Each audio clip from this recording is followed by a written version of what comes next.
Esse é o segundo vídeo da trajetória de Lula, até seu segundo mandato na presidência, dando continuidade à série de vídeos que estamos publicando sobre todos os presidentes, após a redemocratização.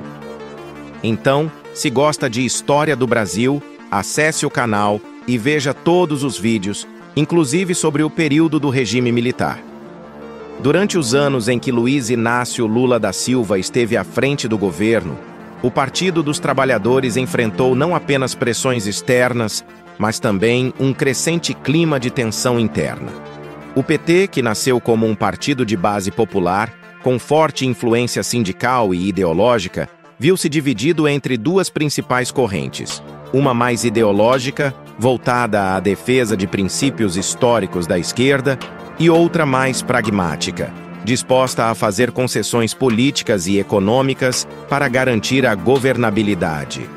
As brigas internas ganharam força principalmente após o escândalo do Mensalão, que expôs o envolvimento de figuras-chave do partido e abalou a imagem de ética que o PT havia cultivado desde sua fundação. A ala mais radical criticava abertamente a aproximação com o Centrão e as alianças consideradas contraditórias com partidos da velha política, enquanto os mais pragmáticos argumentavam que tais acordos eram necessários para manter o projeto de governo em andamento. Lula, com seu estilo conciliador, buscou atuar como ponto de equilíbrio entre essas correntes, tentando manter a coesão partidária enquanto lidava com a pressão dos escândalos e a necessidade de manter uma base sólida no Congresso. Ainda assim, a tensão interna se tornou cada vez mais visível, com debates acalorados em encontros partidários e até mesmo dissidências pontuais. Essa divisão refletia um dilema maior. Como um partido que nasceu como oposição ao sistema poderia continuar governando sem se moldar a ele? Lula, apesar das dificuldades, conseguiu manter a unidade mínima necessária para seguir à frente do governo. Mas as rachaduras internas do PT se tornaram cada vez mais difíceis de esconder, algo que marcaria os anos seguintes do partido no poder. Também durante os governos de Luiz Inácio Lula da Silva, a educação passou a ocupar papel de destaque nas políticas públicas, especialmente no que diz respeito ao acesso ao ensino superior. Duas das iniciativas mais emblemáticas desse período foram o ProUni, Programa Universidade para Todos, e a ampliação do FIES, Fundo de Financiamento Estudantil. Juntos, esses programas permitiram que milhões de jovens, principalmente de baixa renda, tivessem acesso a universidades privadas, por meio de bolsas de estudo ou financiamento a juros baixos.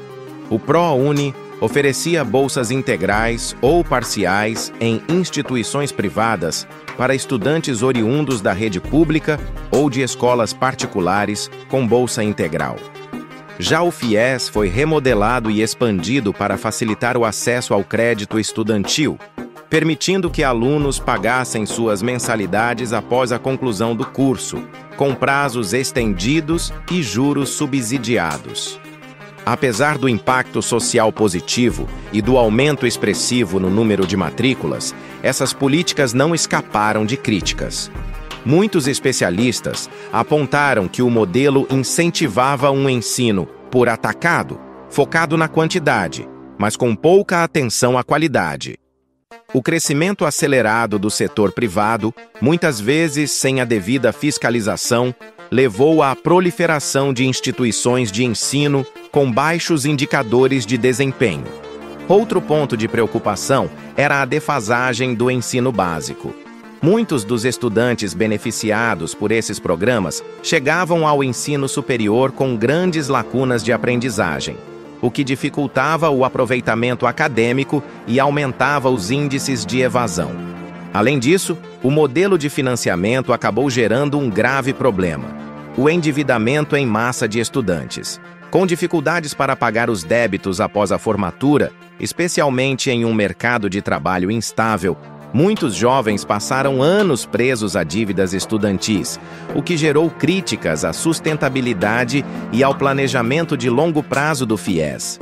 Ainda assim, O legado dessas políticas é amplamente reconhecido por ter democratizado o acesso ao ensino superior em um país historicamente marcado por desigualdades educacionais.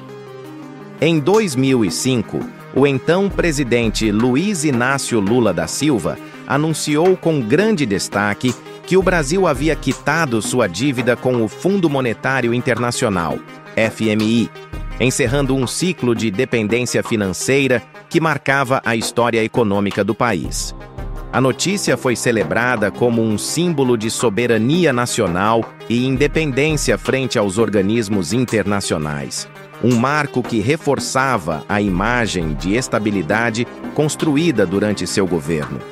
No entanto, o que foi apresentado como um feito histórico por parte da propaganda oficial gerou controvérsias entre economistas e críticos do governo.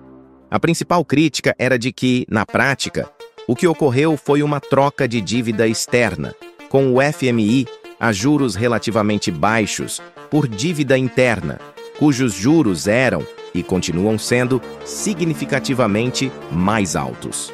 Um exemplo didático dessa substituição: o Brasil deixou de dever 5 bilhões de dólares ao FMI, a uma taxa de cerca de 4% ao ano, e passou a emitir títulos da dívida pública interna para captar 5 bilhões no mercado nacional, com taxas que chegavam a 13% ao ano. Embora a decisão tenha dado ao país mais autonomia e afastado a interferência direta do FMI em sua política econômica, ela também aumentou, e muito, o custo do serviço da dívida para os cofres públicos.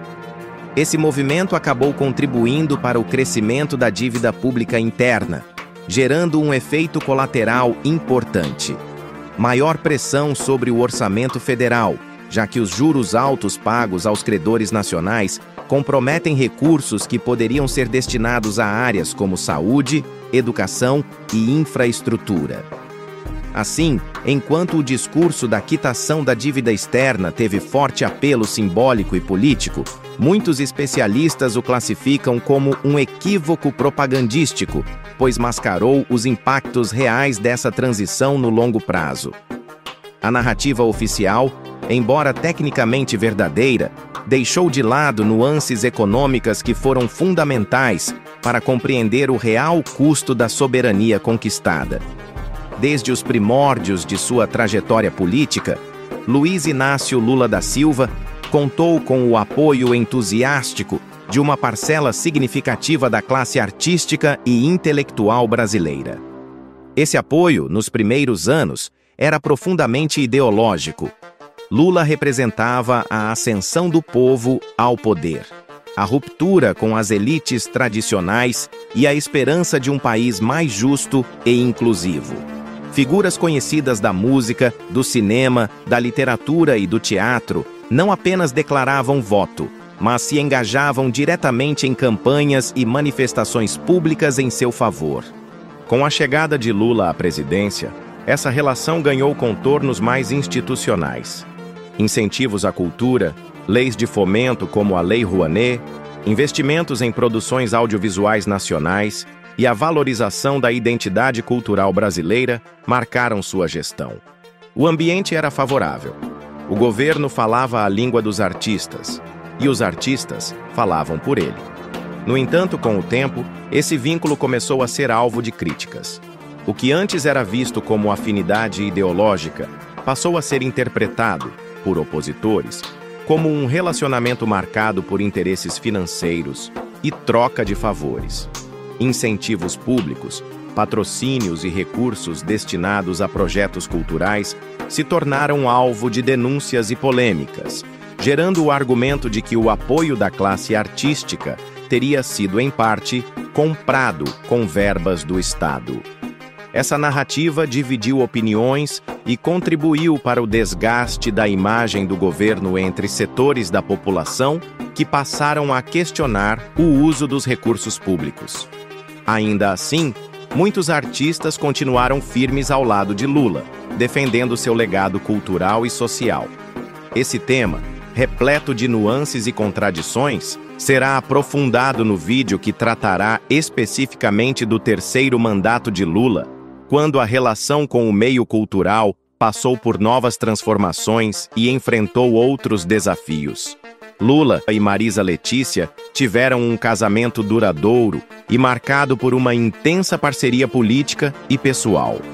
Dona Marisa foi uma figura discreta, mas fundamental nos bastidores da trajetória política de Lula, acompanhando-o desde os tempos de sindicalista até a presidência da República.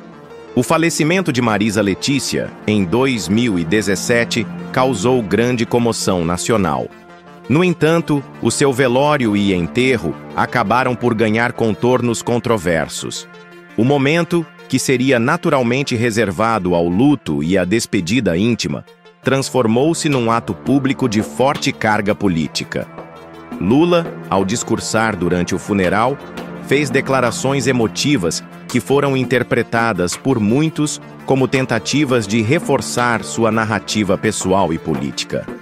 Essa postura gerou críticas de opositores e parte da opinião pública que acusaram o ex-presidente de instrumentalizar o sofrimento pessoal para fins políticos. O episódio, assim, ficou marcado não apenas pela dor da perda, mas também pela tensão entre a esfera privada e o campo político, algo que acompanha Lula ao longo de toda a sua carreira.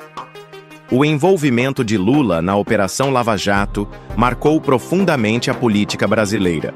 O ex-presidente foi investigado e condenado por corrupção passiva e lavagem de dinheiro, no caso do triplex no Guarujá.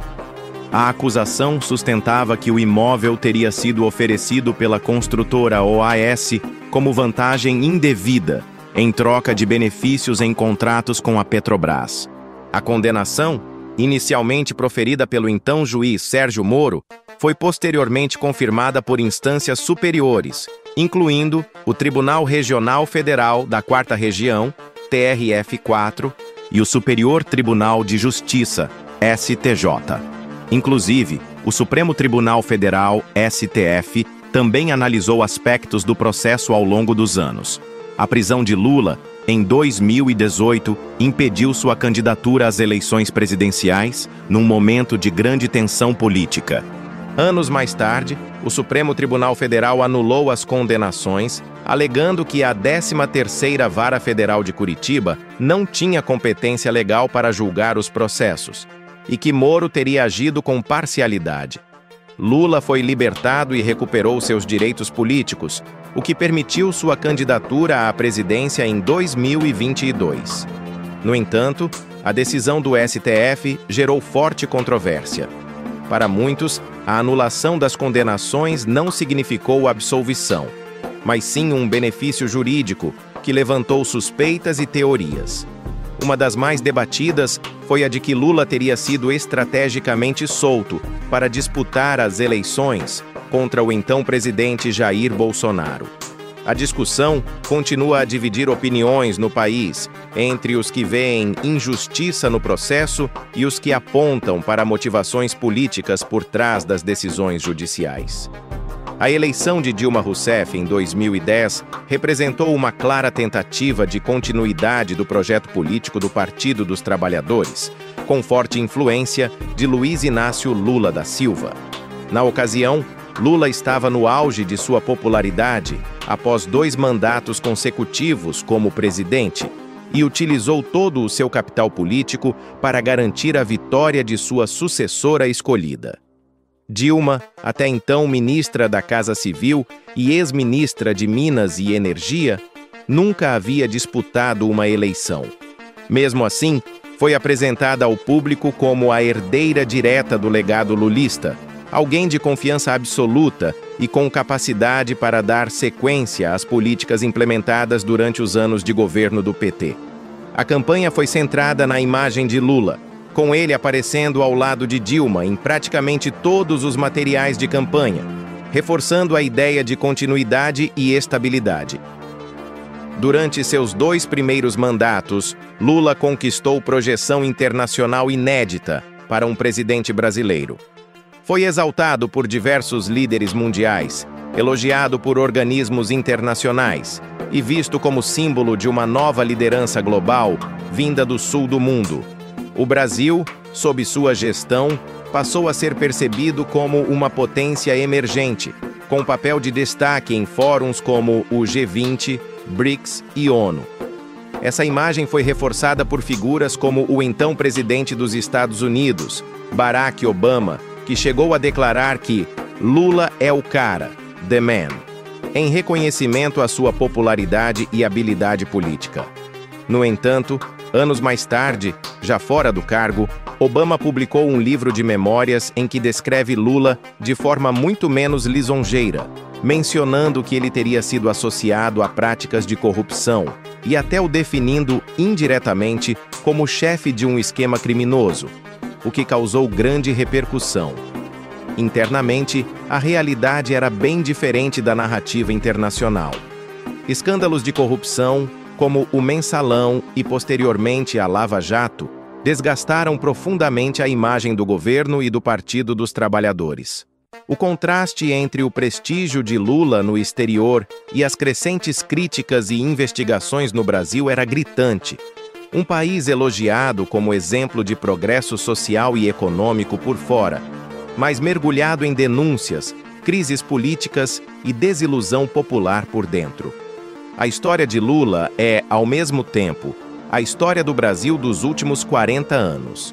Um personagem que polariza, que já levantou multidões e também revolta, parece que cada vez mais setores inteiros da sociedade, suas vitórias, suas quedas e seus escândalos moldaram o cenário político que temos hoje. E ainda tem muito por vir.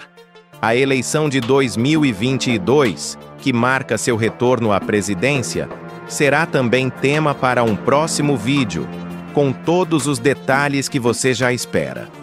Se gostou do conteúdo, curta o vídeo, se inscreva no canal e compartilhe com quem também gosta de entender o Brasil além das manchetes. E comenta aqui embaixo: qual foi o momento mais marcante dos 2 primeiros mandatos de Lula?